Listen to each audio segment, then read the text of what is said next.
some of the conditions that we treat, like depression and anxiety, those can actually move pretty quickly. But with developmental delays in autism, the brain tends to be running a little slower in certain areas. And so it needs to kind of be almost rehabilitated and kind of sped up to what would be developmentally appropriate speeds. So sometimes these kiddos have had some sort of like hypoxic damage, maybe in a birth trauma where they lost oxygen. Sometimes it could be near drowning episodes or just, some accidents that happen. So a lack of oxygen can create some developmental delays in the brain.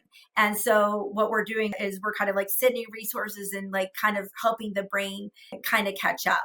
And so what you'll see is like the kid might come in and they might be 8 or 10, but when we start stimulating some of the brain to try to catch up those regions that are slower than would be expected for their age, you may see them start, going through some certain developmental, stages, kind of like repeating things that they skipped. You might even see like a kid regress and start bedwetting again, but he's like going through the thing that won't last long, but there's some pieces where they're just kind of like going through some things. So you sometimes see some things go back before they go forward, but they're kind of like catching up. We do see healing and we do see movement, but it is not as quick. It will be more treatment than some of the other conditions.